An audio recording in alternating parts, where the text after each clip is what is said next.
Hello Planeswalkers, Andrew here.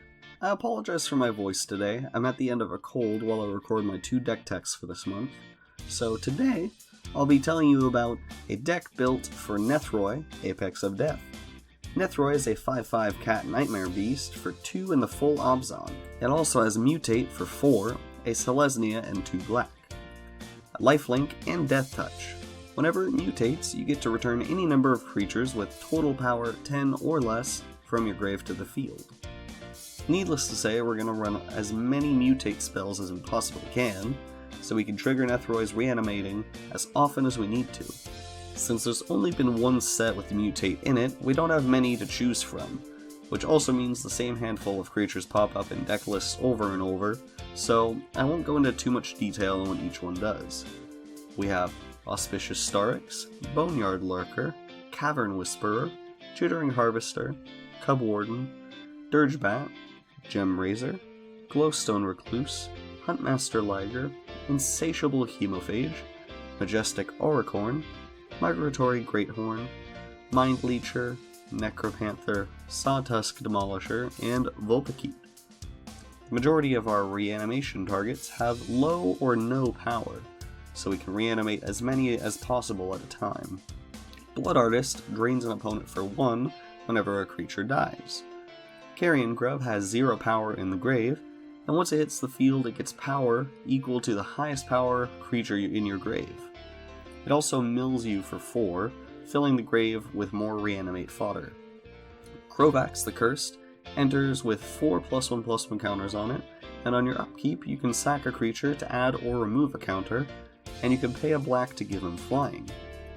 Cruel Celebrant makes each opponent lose 1 and you gain 1 whenever a creature dies. Dream Devourer gives all of your spells Foretell. Feybarrow Elder has Vigilance and +1/+1 for each color among permanents you control. At minimum 2 from its own colors, and it can tap for the same colors.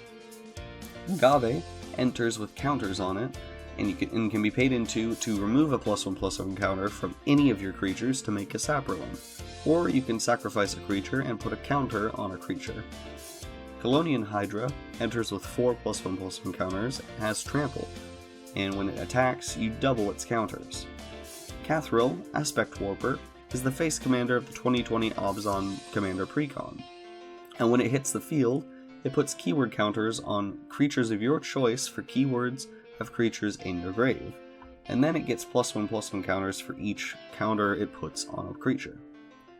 Nighthawk Scavenger has Flying, Death Touch, and Lifelink, and 1 power for each card type in your opponent's graves. Pelucranos enters with 6 counters on it, 12 if it escaped, loses counters instead of taking damage, and can be paid into to fight another creature. Ravenous Chupacabra destroys a creature on entry. Reclamation Sage destroys an artifact or enchantment on entry. Scourge of the Skyglaives is a special case because of its ability that says its power and toughness are each equal to 20 minus the highest life total among players. This interacts in a funny way with Nethroi's Reanimating, which lets you reanimate up to 10 total power from your grave. With Scourge of the Skyglaives, if its power and toughness are less than 0, choosing to reanimate it will actually let you reanimate more power. Because Nethroi adds up the creature's total power, and if Scourge has -20 power because the highest life total is 40, then choosing Scourge and with Nethroi's Reanimate will actually bring the max power you can grab up from 10 to 30. It's crazy, right?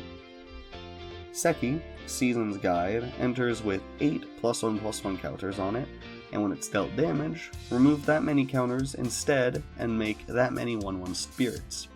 You can also sacrifice 8 spirits to return Seki from the grave to the field. Stitcher's Supplier mills you for 3 when she enters or dies. Toski, Bearer of Secrets, can't be countered, is indestructible, attacks each combat if able, and draws you a card whenever one of your creatures deals combat damage to a player.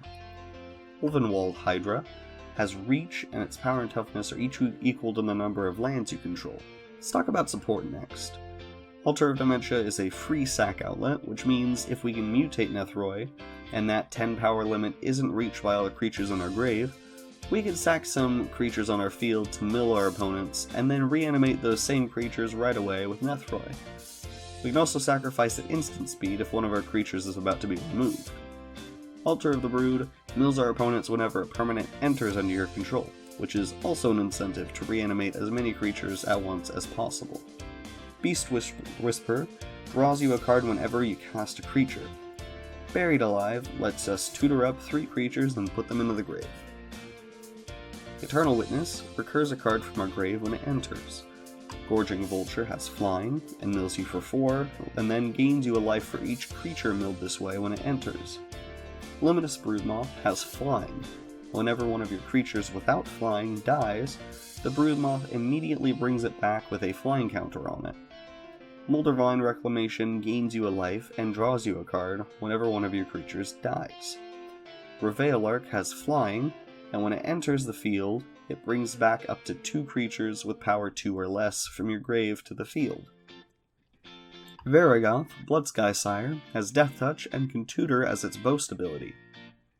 Village Rites has you sacrifice a creature as an additional cost, and lets you draw 2 cards. Vivian, Monster's Advocate, lets us look at the top card of our library whenever we want, and cast a creature card from the top of our library. She also makes 3/3 beast tokens and can tutor up a creature when you cast your next creature after activating this ability. White Mane Lion has Flash, and when it enters the field you can return a creature you control to its owner's hand. This is useful for bouncing our mutated Nethroi to hand, allowing us to redo every mutation Nethroi had at the time.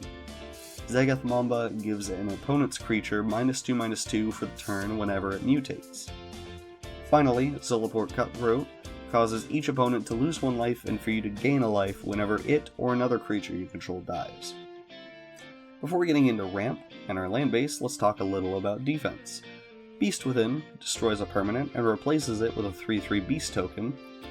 Despark exiles a permanent with mana value 4 or greater. Doomscar destroys all creatures and can be foretold. Mythos of Nethroi destroys a creature, or if you pay the full Obzon for the spell, it can destroy any type of non-land permanent. Path to Exile exiles a creature and lets its controller search up a basic land.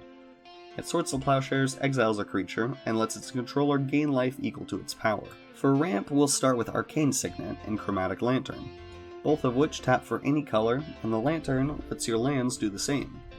Cultivate searches up 2 basics and puts 1 on the field and the other into your hand. Pride of the Elysian Grove lets you play an additional land each of your turns, and gives all of your lands every basic land type. Farhaven Elf searches up a basic land when it enters. Fertilid enters with 2+1/+1 counters, and you could pay into it and remove a counter and search up a basic land. Kodama's Reach does the same thing as Cultivate. Rampant Growth searches up a basic land. Sakura Tribe Elder can be sacrificed to search up a basic. Soul Ring is the classic mana rock, and Wood Elves searches up a forest when it enters. For lands, we have Arctic Treeline, Branchloft Pathway, Command Tower, Snowfield Sinkhole, Thriving Grove, Thriving Heath, Thriving Moor, Woodland Chasm, and we also run 10 forests, 7 plains, and 8 swamps. And there you have the Nethroi deck list. Let me know what you think in the comments below. Nethroi, just like all of the mutate-centric commanders, has a fun playstyle to build around, and there's a lot you can do with this deck. Anyways, if you enjoyed this video, please leave a like and consider subscribing. Have a great day, y'all!